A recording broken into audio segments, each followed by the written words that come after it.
Welcome to Winners, Wallets, and Worldviews, the only show that's going to teach you how to be somebody. Where in your life did you learn that you're not good enough? Take what you're most passionate about and what you're most fearful of, and what is the plan to overcome that fear, and what is the plan to enact that passion. What I wanted to talk about a little bit was this. Well, we were on a walk yesterday. I guess we'll walk into this. And I think that there's a lot of people that they struggle with this dichotomy because I know I did. And there's this dichotomy that goes between two extremes. One is you have like all these dudes, these gurus, these people that say you got to like quit your job and you got to completely go into your passion, whatever that is. Like all in, quit your job, go full-time entrepreneur, like do your thing. That's one side of this. And the other side of this is the same people that just say, no, what are you doing? Like, you've got a good job, it's stable, it's great, it's all this kind of thing, right? So, like, that's like the two extremes that you totally see in this world.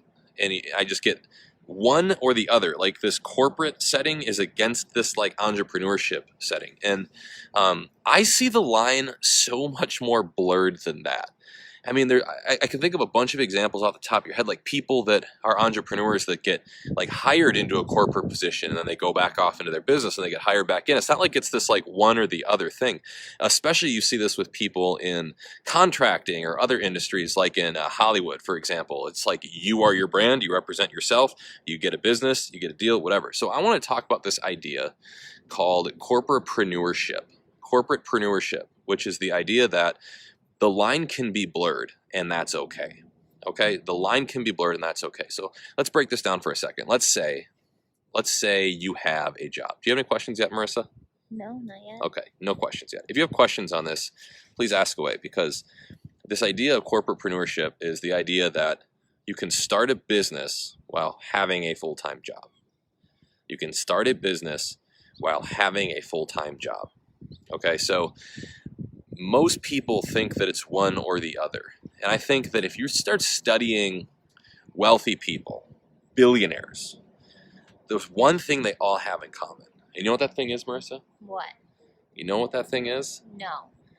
The way like very intelligent investors work is they believe in something called asymmetric risk versus reward, right? That's where you're trying to find the highest possible upside for the lowest possible downside. The highest possible upside for the lowest possible downside. Now, people typically do is they'll try to go for the highest possible upside or the lowest possible downside. They're not looking for both. So if you start to think about how you can map out a strategy for both, you'll actually start to be able to figure out how you can start a legitimate strategy for getting into your entrepreneurial field. So, for example, if you're in a job right now, what you should be doing is you should start figuring out, are you even eligible to be a corporate-preneur, okay? What you are, if you're eligible, is somebody that's like highly ambitious to the point where you're exerting so much energy into your job and you're trying to get so much feedback and you're trying to make so many gains that you need almost an ambition outlet to where you need to put your ambition somewhere. And that's what I started doing. So I had this job, I was doing really well with it, and there was no problems with it. But I started to find out that like even if I worked there 9-10 hours a day, the results kind of were about the same. So it's like you got to a point of diminishing return. So I put a ton of energy in. I was a go-getter. I was doing really well. Everything was killing it. But then I was like, when I got home, I was so used to working 100, 120 hours from West Point into the Army that I started to figure out like, well, what am I going to do with this basically extra week of work that I have right now? Well, you're also like one of your strong points is being really efficient with your time. So you were really efficient in your corporate position. Therefore, you left yourself with this chunk of time that you got to do whatever you wanted to do with. Yeah. So like so most corporate jobs, right? If you got a good job, it's flexible, and some of you are fortunate to have that. And more jobs are turning flexible. So like yeah, so like the way the industry is moving right now is that millennials are demanding a flexible work time.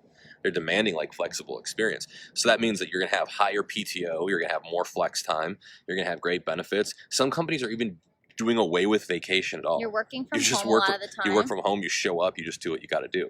So it's like being able to take advantage of those benefits is starting to merge with the entrepreneurial realm. And that's what I'm trying to get at. So like, for example, you work your 40 hours, but you also have another 40 hours of work you can put in that week if you're a really ambitious go-getter kind of person. So like in my case, I need an ambition outlet. I was like, what am I going to do with all this extra time? I'm trying to sit still. So some people, oh, what are you doing? Bug? No. Oh, so some people, they're really like, they start to go into Netflix and they start to go out and they spend a lot of time on things that don't necessarily serve them, where it was like, I wanted to start a business with my time, and that's what I did. So I started this idea called corporate-preneurship. I'm minimizing all of the risk with starting a business by having a full-time job, but I'm maximizing my return by having a business running for me. What I did as a systems engineer then is I automated these different businesses so they basically run on autopilot while I'm working a full-time job.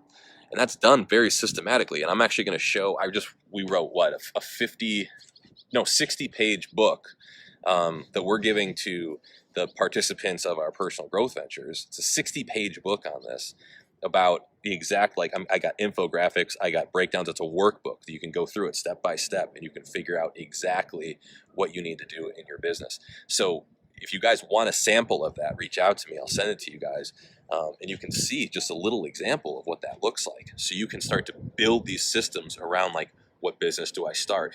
How do I automate this? How do I become an owner versus an operator? Right? And I think so many people think that it's just one or the other. It's like you only have 8 hours in your day. It's like, that's bullshit.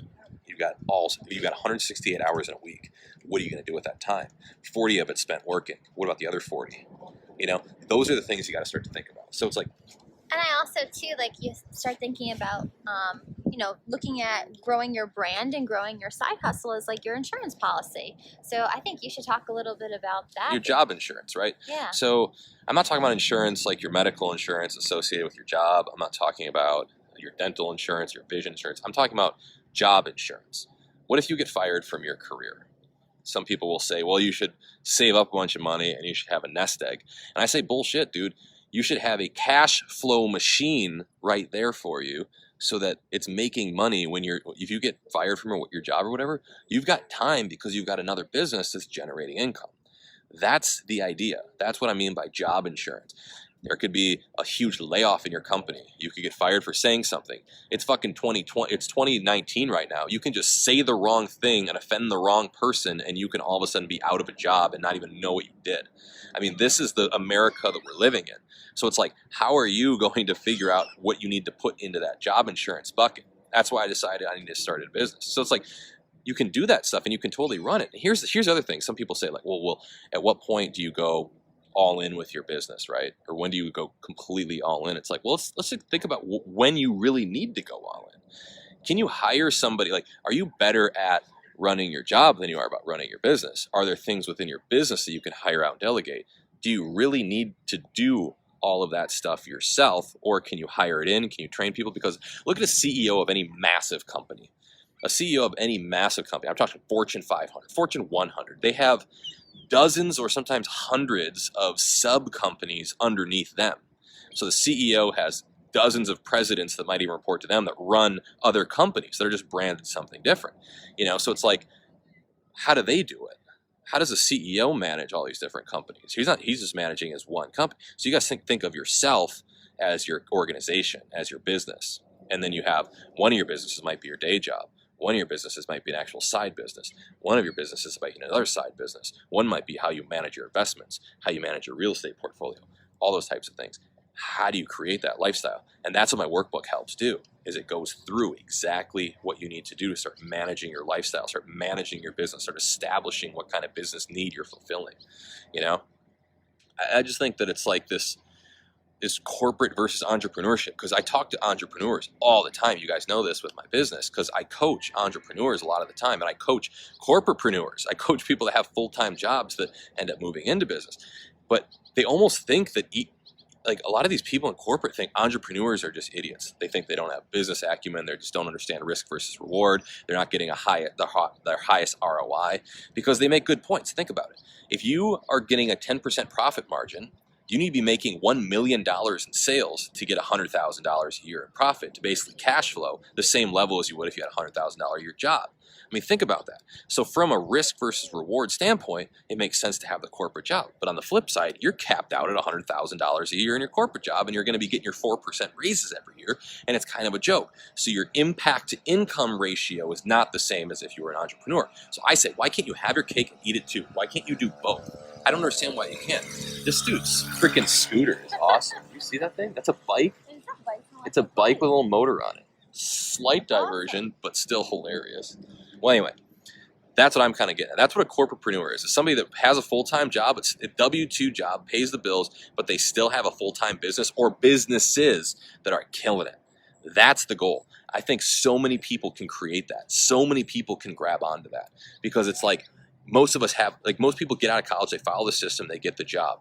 But instead of like thinking about where I can invest my money, do I put it in a Roth? Do I put it in a freaking retirement fund? Do I put it in a mutual fund? Do I buy stocks or bonds? Start stacking that cash up for your dream, for your business, for your side hustle. Well, also, too, people normally who go into a corporate job, like they like their certainty, they like their structure.